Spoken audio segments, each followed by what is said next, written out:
আল্লাহ তাবারাক ওয়া তাআলা বলছেন স্ত্রীটা ভালো কিন্তু স্বামীটা খারাপ।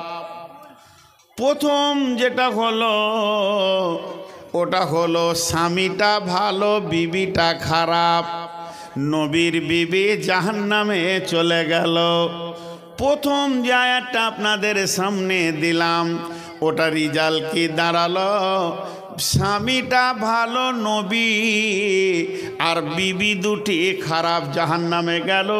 নবী তার বিবিকে জাহান্নাম থেকে বাঁচাতে পারল না। এবার এই আয়াতটার ওটা উল্টা হবে, ওয়াজারাবাল্লাহু মাসালাল লিল্লাযীনা আমানু ইমরাতা ফিরআউনা ইয ক্বালাত রাব্বি বিনি লি ইনদাকা বাইতান ফিল জান্নাতি ওয়া নাজ্জিনি মিন ফিরআউনা ওয়া আমালিহি ওয়া নাজ্জিনি মিনাল কওমিয যালিমিন। ওরে আমার মা, ওরে আমার বোন, ও পৃথিবীর মুসলমান, আপনারা কান করে শোনেন, পৃথিবীর সব থেকে বড় জালেম, ওর মতো বদমাস আর খবিস কেউ নয়। সেই জালেমের নাম হচ্ছে ফিরআউন। আল্লাহ তাবারাক ওয়া তাআলা বলছেন আমি আল্লাহর বিচারটা কত সুন্দর দেখ। পৃথিবীর সেরা জালেম ফিরআউনের বিবি চিরদিন জান্নাতে বাস করবে, তাকে জান্নাতি বানানো হয়ে যাবে, সে জান্নাতে চলে যাবে। কেমন করে? আমার আল্লাহ বলছেন ওয়াদারাবাল্লাহু মাসালাল লিল্লাযীনা আমানু ইমরাতা ফিরআউনা ইয ক্বালাত রাব্বি বিনি লি ইনদাকা বাইতান ফিল জান্নাতি ওয়া নাজ্জিনি মিন ফিরআউনা ওয়া আমালিহি ওয়া নাজ্জিনি মিনাল কওমিয যালিমিন। তার মানে হচ্ছে ফিরআউনের মতো বড় জালেম কেউ নাই। ফিরআউনের বিবি আসিয়া বড় আল্লাহওয়ালি ছিলেন। ও মা, খালা, বোন আমার, আসিয়ার ঘটনাটা 2 মিনিট শুনেন। এর মতো দামি আল্লাহওয়ালি কেউ ছিল না। ফিরআউন যখন অত্যাচার শুরু করলো, শুধু অত্যাচার বডিতে নয়, শারীরিক নারীর নরম দেহকে চাবুক দিয়ে কেটে দিয়েছে। আর বারবার একটা কথা বলছে, আসিয়া রে, তুই আমাকে আল্লাহ বলেলে ঝামেলা মিটে যাবে। আর আসিয়া শুধু একটাই উত্তর দিছে, ফিরআউনের স্ত্রী হিসেবে যত যা করা আছে করব, কিন্তু তোকে আমি আল্লাহ বলবো না। আমার আল্লাহ হলো একটাই। এরপরে মার শুরু হলো। শরীর ক্ষতবিক্ষত হয়ে গেছে, রক্ততে খুনে ঝরছে, গা কেটে ঘরে গেছে।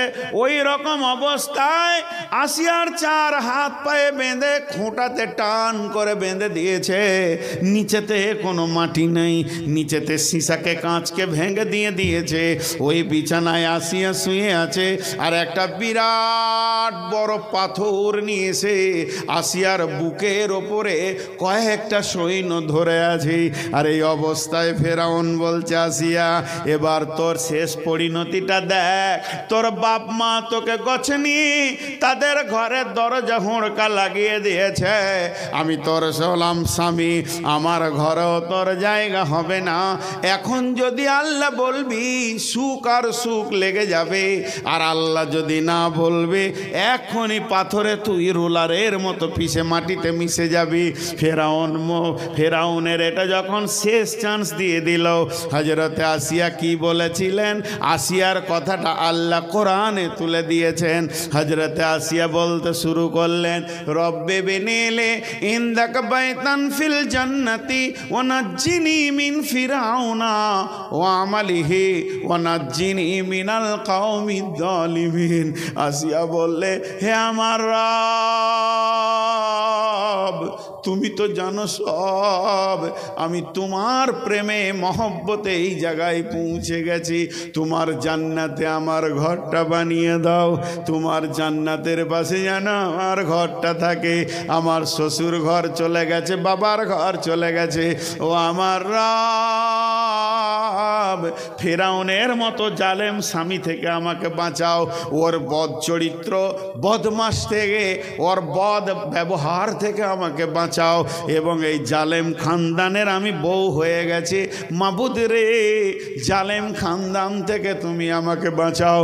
মুফাসসিরিনরা বলেন আল্লাহ তার কুদরতি ক্ষমতাতে আসিয়াকে জান্নাতের দরজা দেখিয়েছিলেন জীবিত অবস্থায়, বলেছিলেন আসিয়া রে পৃথিবীর সমস্ত দরজা বন্ধ হয়ে গেল, আমি রবের দরজা তোর জন্যে খোলা আছে।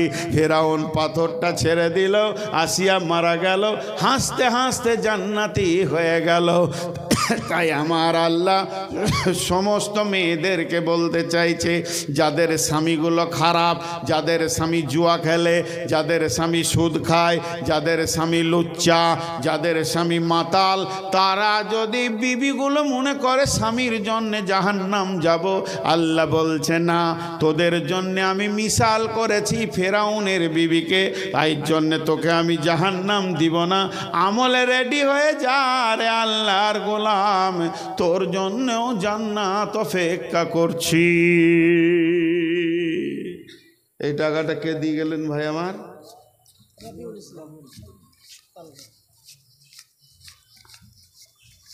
কই রবিউল ভাই? কোনটা রবিউল ভাই? আছেন না?